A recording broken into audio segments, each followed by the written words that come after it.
the cost of a project under a PLA agreement, we've seen it range in terms of overruns anywhere from 12 to 30%, which is pretty significant.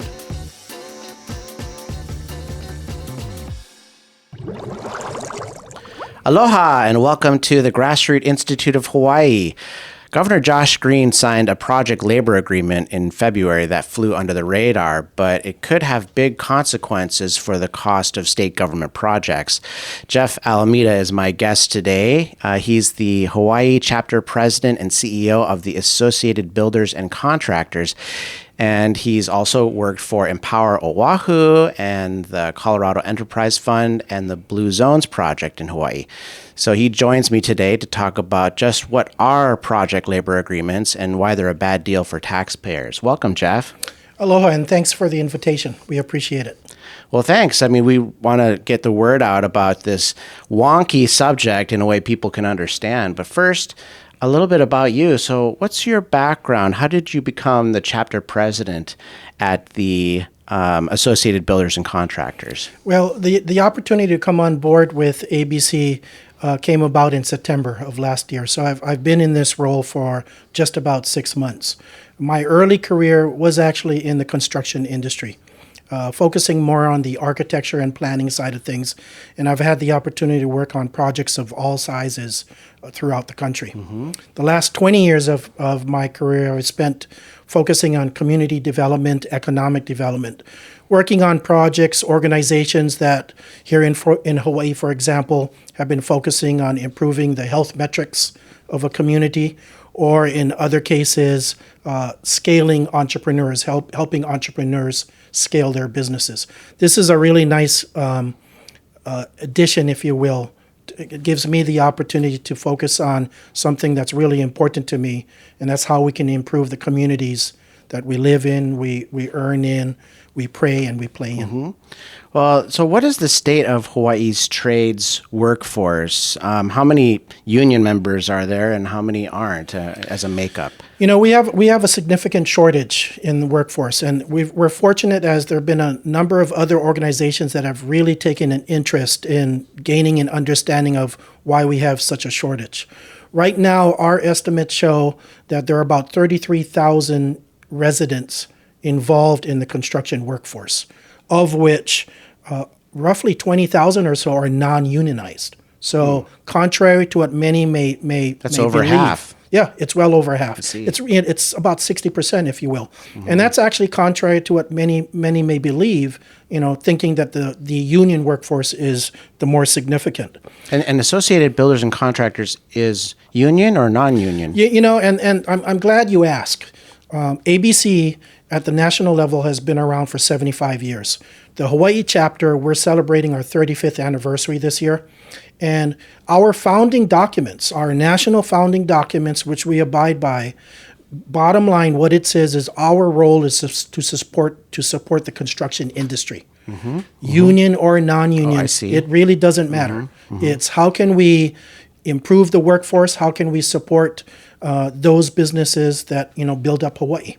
I see. So do you anticipate Hawaii's existing skilled labor workforce is going to be able to handle all of the Lahaina rebuilding and cleaning and recovery efforts that need to happen there? Certainly there's an enormous amount of money going there, billions of dollars to rebuild it, but do we have the workers? No, we don't. You know, if we look just at Maui County alone, there are, I believe, roughly, and this is looking at data that's going back just a couple of years, but it's the most recent data that's been collected.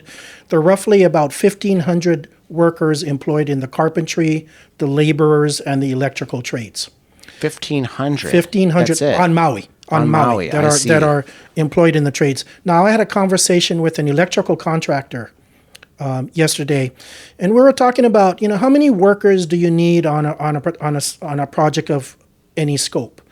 And he had gone through his records, and what he looked at over the last number of years was if you had a project of about $1 million or $1.5 million in scope, he would need at any point in time, this is an electrical contractor, 2 to 3 workers working on that project. Mm-hmm. Mm-hmm. Now, you know, now we're looking at the PLA threshold dropping down to 1.5. So now PLA, just going back, Sure. so PLA stands for Project Labor Agreement, and Governor Green signed something that would change that agreement. So can you explain the nuts Sure. and bolts of that? Absolutely.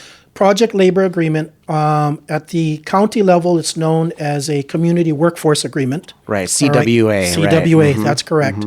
What a project labor agreement basically is, it's an understanding, an agreement that if I am going to if I'm going to work on a project funded at the county level, the state level, in this discussion, the state level or the federal level, I need to abide by certain rules and regulations, and these generally favor union contractors.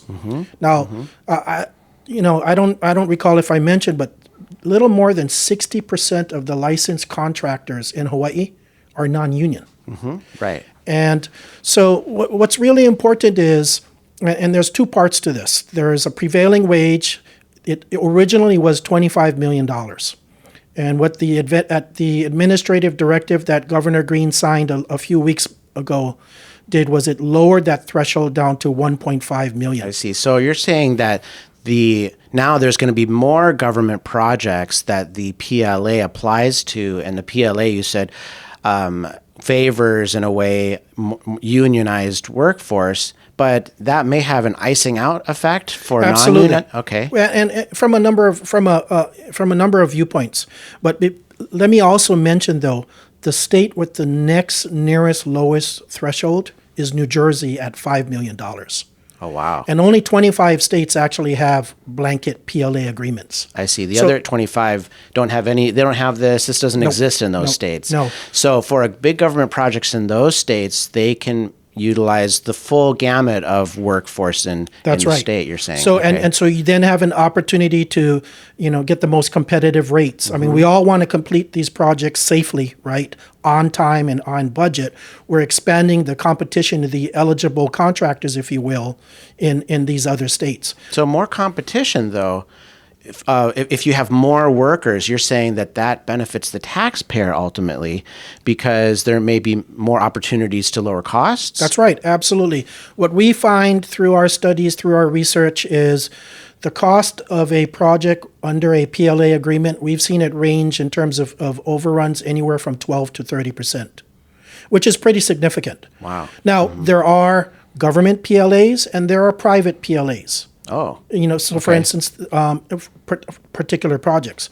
I think, so you're saying like a private company would impose its own requirements a private entity who wishes to build out a particular project. Okay, got it. Originally, PLAs, the intent behind PLAs is, if I am the client, I want a project to run smoothly, free of any labor strife, right? And I also want to, and this is really important, I also want to provide good wages, create good, well-paying jobs for workers.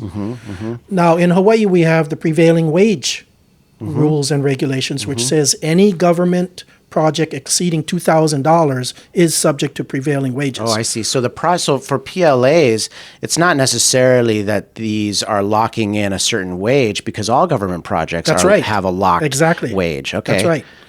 But it's adding this additional layer that says how the funds are used, what the non-union worker is entitled to is subject to the rules and regulations, which primarily favor unions. Okay, but so then going back to the taxpayer though, how does that affect the taxpayer? Because if the wages are the same either way, then where's the savings?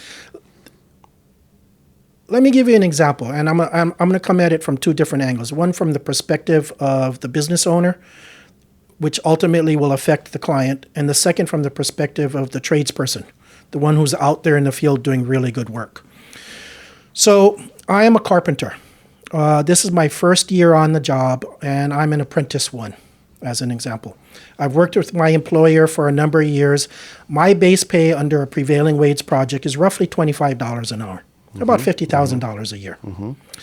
And this is for a union carpenter. This is for a union or non-union carpenter. Okay, either way. Working under a prevailing wage, a government project. Got it. That is not subject to PLA. I see. Okay. And so I'm earning $25 an hour, $50,000 or so a year. I also will receive an additional roughly $9,000 an hour in fringe benefit. Okay. Okay. Now, it's expensive to live here at home, isn't it? Oh, yes. You know, what is it? The average household needs $130,000 just to make ends meet. So oftentimes, myself, the worker, that fringe benefit that I'm earning working on a government job, earning a prevailing wage, I want to receive that in cash. I want $35 or so an hour in cash, $70,000 a year to make ends meet. And many employers, that's what they do. They pay out the fringe benefit in cash. Okay. Now, if my employer is awarded a job under a PLA that's subject to a PLA, my employer is paying me my prevailing wages, but you recall that fringe benefit, that $9 or so an hour, it now has to be paid to the union. Okay. Now, I'm a non-union worker. Will I receive, and those funds, that $9 an hour is used to pay benefits and such dictated by the particular union. I see. I'm non-union. When the project is done, I do not receive those funds back. It goes. The only way I can benefit from the programs and benefits that fringe paid for is if I leave my employer and join the union and get vested. I see. Now, we have had contractors, we have had owners say, you know, it's wonderful. We just got awarded a contract under a PLA, but I lost 2 employees because they came to me and said, listen, that $9 an hour that we were earning in fringe, it now has to go to the union under PLA requirements. I'm out of here. I'm going to go work for a company that's going to pay me more. But why would employees not want to work for the union? If we've got over 60% of our construction labor force non-unionized, what is the incentive for those people not to just join? What's really wonderful is people want choices. And I would like so many individuals want the ability to be rewarded based on their skills and the effort they put into a project. That's the same with business owners. Business owners, you know, they believe in free enterprise. They believe in open competition. They believe that it's really important to put out a good work product and you're rewarded for it. That's, I think, the biggest reason. That is the biggest reason why. And also the other, you know, if we think about this, when we look at the construction industry, there are 3 stakeholders in the industry. There are the folks working out in the field. There are the folks that are working in the offices, the support staff. And then you have the management leadership group. What's wonderful working for a non-union company is if I'm in the field and I decide I want to go start my own business, I can do it. I see. Right? As a or if It's I'm more in the freedom. office, there's more freedom to choose. And you know what's really interesting? You know, we have a significant shortage of workers entering the trades. The Gen Zers, number of the things that we've recognized is, number one, they want freedom to pivot, right? They want the ability to have a multi-path opportunities to move their career forward. They don't want to stick with one employer for the next 30 years. That's an old model, or if they do, they want to be with an employer that gives them the opportunity to pivot into leadership, to pivot into different components. All of that. That's right, that sort of thing. We have had a ton of members and non-members. Originally, they may have started off in the union marketplace, if you will, working out in the field. They decided they wanted to become business owners. And business owners, I mean, business is small business, the foundation of our economy, right? And would you say then that a lot of the non-unionized construction workforce in Hawaii is like mom and pop shops and the smaller guys that are maybe little upstarts like what you were just saying, whereas the unions are more of the bigger businesses and bigger projects and so on? Absolutely, because they're able to compete to that because they've been able to scale to that. One of the things that we recognize is in construction, women-owned businesses, minority-owned businesses, they're in the minority. And it takes significant capital to get to the size of businesses, these larger businesses, and compete. I see. And many of them don't want to do that. What they want to do is put out a good work product, take care of their employees, and continue to do good. And it's gotten very, very difficult. So the new PLA puts the threshold at, what is it, 2 million, It took it 1 down million? from 25 million. It took it from 25 million down to 1 million. 1 million. So that means 1.5. I'm sorry, $1.5 million government projects have now all these requirements. And that follows on the heels of a federal PLA signed by President Joe Biden. The federal PLA applies to some federal projects costing $35 million or more. But so what's the difference? What's the difference between, setting it at 35 million and 1.5 million?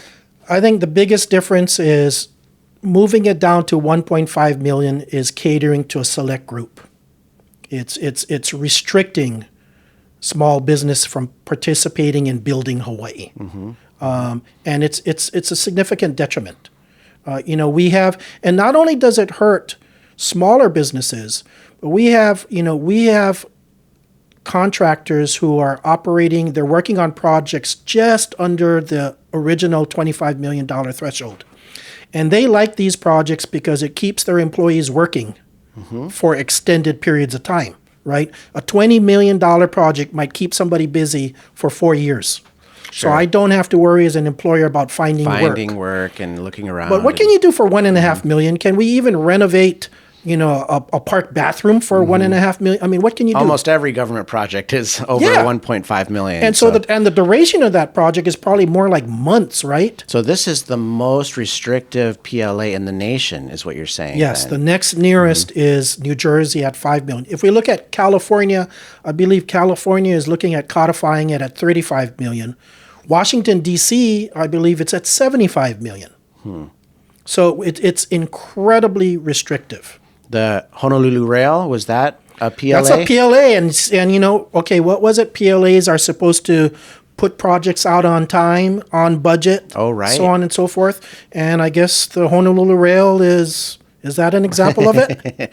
It's over budget, over schedule, and That's right. so and the argument there. It's interesting because many arguments for the PLA are it seems like the opposite. We're trying to. If you read the governor's order, they're trying to put the PLA in place so that they can find more workers, right, and prevent strikes and so on. But there's like a flip side to that coin, though, right? Absolutely, because you can't, and employers will tell you, contractors will tell you, if we already have a shortage, by introducing more projects subject to PLA, it's going to mean that we're going to need to import workers and export their pay. Bottom line, that's what we're going to need to do because we don't have enough workers here. Well, but maybe importing workers is a good idea. We don't have enough workers here, and so how else can we solve our worker shortage? Well, there's some real roadblocks in the entire in the training process, if you will. I don't want to. We won't go into licensing, but let's look at the apprenticeship programs, for instance. One, it's incredibly restrictive to introduce new apprenticeship programs to the state to get them approved. Apprenticeship, like if you're starting out, you're learning the trade. That's right. You need to. There's rules regarding you have to work underneath an experienced and licensed person. That's and one so part on. of it. That's one part of it. The other is, for instance, at ABC, we run 5 apprenticeship programs: carpentry, plumbing, painting, roofing, and electrical. Okay, and it's wonderful because you earn while you learn, right? Yet we have had numerous occasions where we have wanted to introduce new apprenticeship programs to the community. It has to go through a review process, and unfortunately, the committee that is dedicated to sort of, I'm going to say rubber stamping, but giving permission or allowing these programs to move forward, we're the only non-union participant on the committee. So in most cases, the proposal never makes it to the table. I see. Which is really difficult. And what's interesting, how we talked about the majority of companies and the majority of workers are non-union. It seems to me in an advisory group supporting that industry, might it make sense to that have better the ratio representation. of representation better reflect? But going back to this unionization, though, don't unions protect people? I mean, from employers, let's say, who have unsafe work conditions or treat their employees badly. This is, the classic thought of why we need unions, right? So So aren't unions a good thing in that sense, or is there another side to the story? No, and unions provide, obviously many of their members feel, understand the value of, or they feel they like the idea of someone lobbying on their behalf for their benefits, for their abilities to work. That's what collective bargaining is all about, right? Yet, if we look at the issue of safety, it's not the unions that are driving or helping improve safety. It's the companies, whether they're union companies or non-union companies. My bottom line is hit directly if I have a safety issue on site. So there's already an incentive by the companies Significant. to make sure that there's safety there. Otherwise, you might get a lawsuit. That's and right. Your company could lose millions of dollars and so Exactly. on. And so even with non-union workers, there's sort of a market force in a sense to protect them. That's right. Yeah, and there's never been, it's really hard. I mean, that's a discussion that we often, or an argument that's often presented to us when we're trying to introduce new programs is, oh, we don't know if it's going to be safe. But yet there's no data to show. Well, let me rephrase this.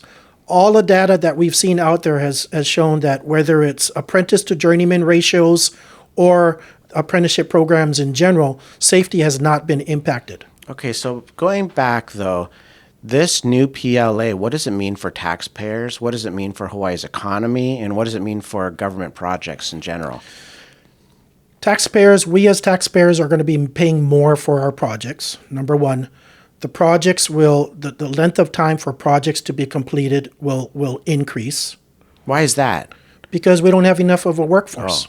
Oh, I see. There's fewer workers to do the job That's right. to pick from. I see. Unless we are willing to bring workers in, non-residents in, to work on these projects, and they will in turn take what they earn and send it back to their homes. So we have increased costs. We have projects taking longer, which means fewer projects. And we have a whole lot of projects, right, that need to be taken care of. Our infrastructure really needs some work, right? Oh, yes. And we have, the rebuilding of Lahaina, for example. All of those things will be delayed. We'll have more businesses, non-union businesses, who choose not to compete, or they can't compete because they don't have the scale. They're going to go out of business. So what do you think should be done then with this new PLA policy? I think it should be torn up.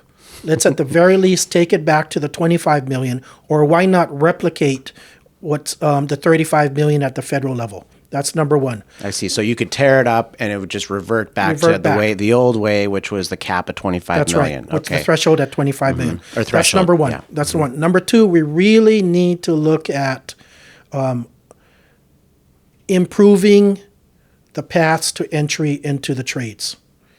It needs to not be something that's siloed where a particular special interest group has the ability to say, no, we're not gonna add this program, or yes, we're gonna add this program. We need to open it up.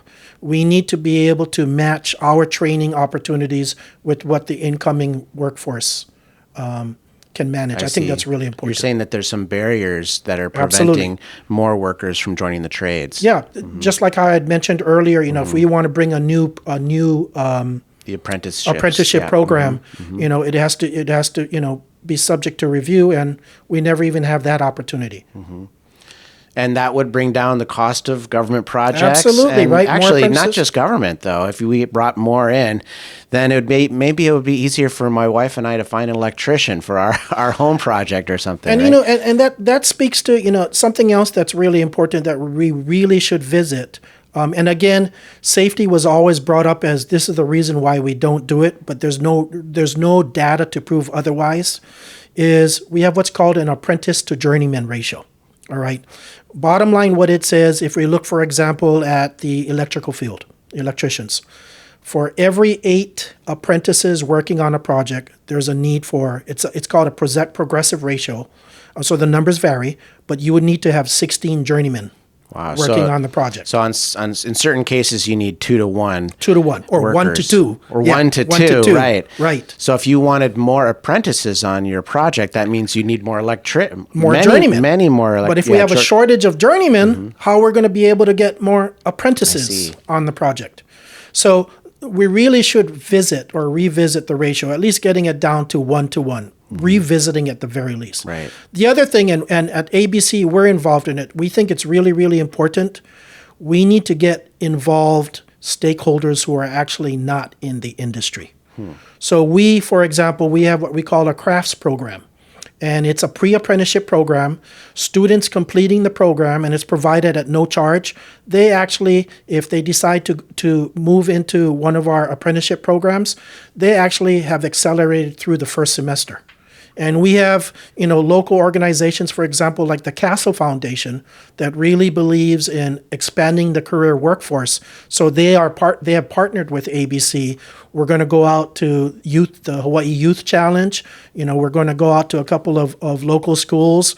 Palama Settlement, as an example, would like to put forth a cohort that we can train and introduce into the trades. We need to get community. We need to get stakeholders that are beneficiaries of the construction industry, if you will, involved in the process. Is there anything else you'd like to say today? First of all, Joe, we really appreciate the opportunity to be able to share our thoughts about this really important issue. I think in closing, what I'd like to suggest is we really think about choices. We should be able to, as a client, as a taxpayer, we should be able to pick the best company for the job. I see. And consumers should have more choices. That's right. Individuals should have more choices, and the government should have more choices too. Absolutely. I think we really need to revisit that and see how we can do that. I see. Well, thanks so much for joining us today. That was really educational. Thank you. I appreciate it.